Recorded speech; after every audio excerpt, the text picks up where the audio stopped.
Bonjour tout le monde, bonjour, bienvenue à cette nouvelle formation, cette nouvelle leçon sur les techniques, la stratégie en tant que négociateur pétrolier. Le but de la formation, comme nous vous avons dit dès le départ, c'est de vous préparer à devenir un négociateur pétrolier, facilitateur et savoir comment que les techniques, les enjeux, les personnes en présence, les acteurs, comme on peut dire, et également comment négocier les contrats et obtenir votre commission. Ok, comme nous vous l'avons dit dès le départ, c'est une activité où vous n'avez pas besoin, bien sûr, d'investir énormément. Vous n'avez pas besoin d'une formation à la base, vous n'avez pas besoin d'être ingénieur pétrolier ou quoi que ce soit, pas besoin d'un bac+5, juste besoin de la volonté d'un téléphone et de votre ordinateur pour pouvoir travailler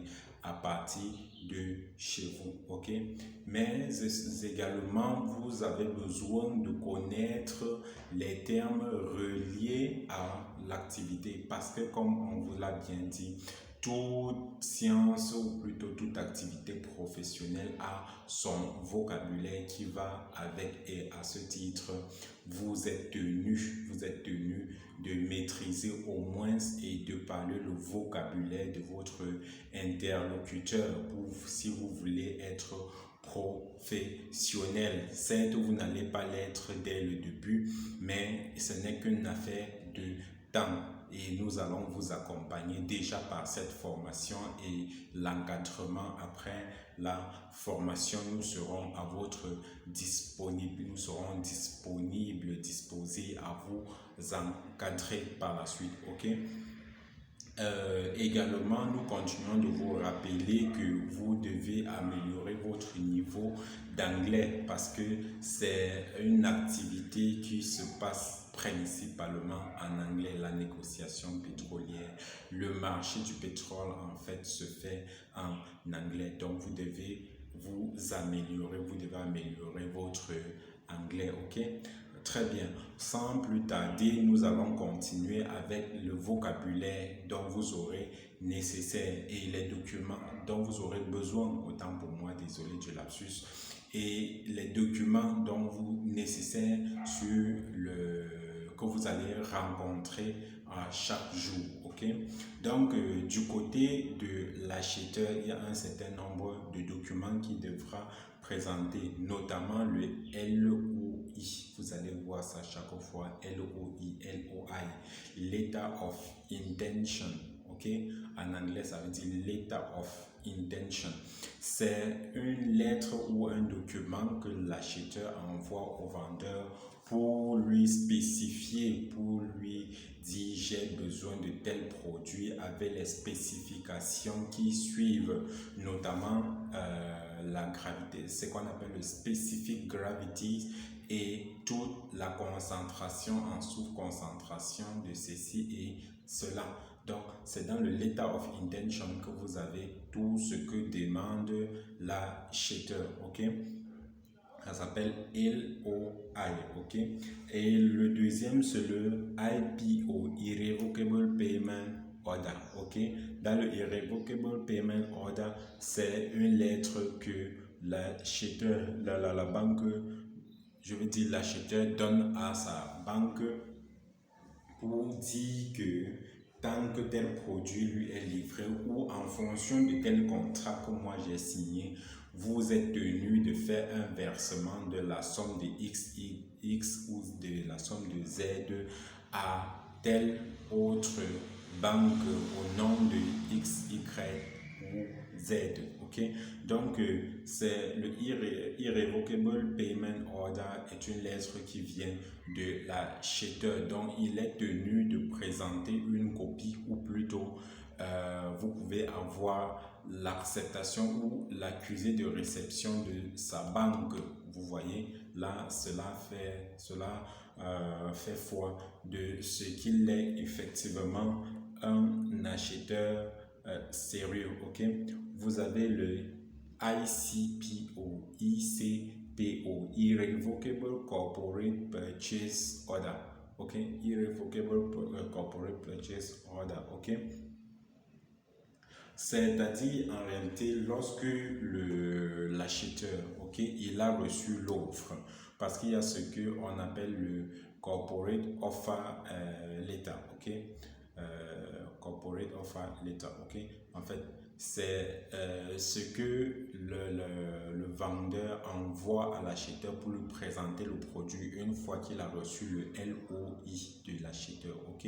Donc, lorsque vous recevez cela en tant qu'acheteur, vous lui envoyez maintenant le ICPO, ok, pour ces Irrevocable Corporate Purchase Order, pour dire effectivement, nous sommes d'accord avec ce que vous avez proposé, c'est effectivement ce que nous recherchons et nous sommes, cela répond à nos attentes et également le prix nous arrange, ok. Donc rassurez-vous qu'effectivement il y a eu cette lettre également, ou si on vous la demande, si vous travaillez du côté de l'acheteur, ok, veuillez demander à votre acheteur de produire cela.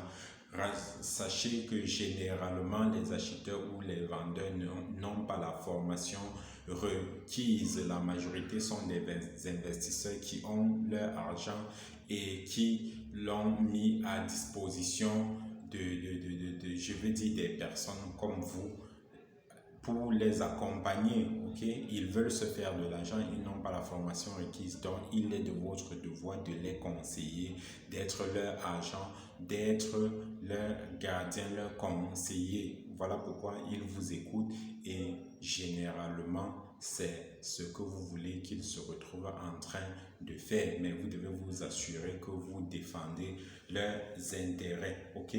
L'autre c'est le MFPA, ok, Master Fee Payment Agreement. Le Master Fee Payment Agreement, c'est généralement dans le contrat, c'est une section généralement qu'on insère dans le contrat qui est signé par l'acheteur et le bailleur, l'acheteur et le vendeur, autant pour moi, qui garantit les paiements des commissions pour ceux qui ont travaillé en même temps du côté du vendeur ou du côté de l'acheteur. Donc, retenez bien le Master Fees Payment Agreement, parce que dans une transaction, il peut être décidé que vous avez $1 au baril vendu et que du côté de l'acheteur, le négociateur a également $1 baril vendu. C'est ce qui est le cas généralement pour le BLCO dans les transactions de type TTT ou TTO. Ok, donc dans ce type de transaction, vous est rémunéré $1 au baril vendu et vous devez vous assurer que vous avez signé le MFPA, qui est le Master Fee Payment Agreement, qui dit effectivement que une fois que la transaction sera faite, vous allez recevoir vos paiements. On va payer tout le monde avant de conclure la transaction. Toujours du côté de l'acheteur, vous avez le POF, ok? Vous allez lui demander le POF qui est le Proof of Fund, ok? Proof of Fund qui vient de sa banque, soit montrant qu'effectivement il a de l'argent nécessaire en quantité pour assurer ou pour vous payer une fois que vous lui aurez livré votre produit. En fait, c'est une lettre que sa banque lui délivre, ok. En même temps, à côté, on peut parler de block fund, ok. Donc, proof of fund, c'est en fait la preuve qu'il a l'argent nécessaire pour la transaction qui est en train de se passer, ok. Donc, sans tarder, nous allons continuer toujours dans le vocabulaire et les thèmes. Du côté du vendeur, vous allez lui demander le POP, ok, Proof of Product. Il devra vous fournir le Proof of Product qui montre qu'effectivement, il dispose de ce qu'il veut vous vendre, qu'il n'est pas en train de vous vendre de l'air, ok. Et comme je vous ai dit, dans ce domaine, beaucoup de gens vendent de l'air. Rassurez-vous qu'effectivement, il vous fournit un POP. Et le POP n'est pas fait par le vendeur, mais par vous contacter une agence comme SGS, ok? Il y a multiples agences où vous nous contactez pour vous établir, vous accompagner dans l'établissement du POP, Proof of Product, ok? Donc, ce Proof of Product, c'est ce qui montre qu'effectivement, il dispose de ce qu'il est en train de vous vendre. Le FCO, Full Corporate Offer, dont j'ai mentionné tout à l'heure, c'est effectivement la lettre ou un document que le vendeur envoie à l'acheteur pour répondre au LOI. Et l'acheteur va lui répondre maintenant par le corporate, autant pour moi, le ICPO, ok. Donc, le full corporate offer qui vient de vendeur, soit lui disant que effectivement du vendeur disant à l'acheteur qu'effectivement je dispose de ce que vous demandez, voici les spécifications, voici mon prix, voici la procédure dont je voudrais que les choses se passent et voici j'aimerais que ça se passe comme ça, voici je suis prêt à répondre à votre demande. Donc voilà un certain nombre de documents dont vous aurez besoin. Du côté de l'assurance, vous aurez besoin également des documents qui viennent de l'assurance, notamment le PB qui est le Performance Bond. Et le Performance Bond, c'est très important, ok? Le Performance Bond, c'est-à-dire c'est une forme de garantie que chacun demande, ok?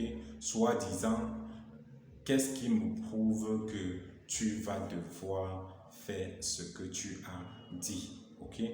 Qu'est-ce qui me prouve? Parce que vous pouvez signer un contrat et enfin vous n'êtes pas capable, vous n'êtes pas à la hauteur de ce contrat. S'il fallait exécuter les contrats avec la bouche, rassurez-vous, chacun serait devenu milliardaire en une journée. Mais il faut bien travailler, il faut bien être à la hauteur de ce qu'on promet, il faut être à la hauteur de ce qu'on dit être capable de faire. Mais on ne veut pas croire les gens sur parole, rassurez-vous.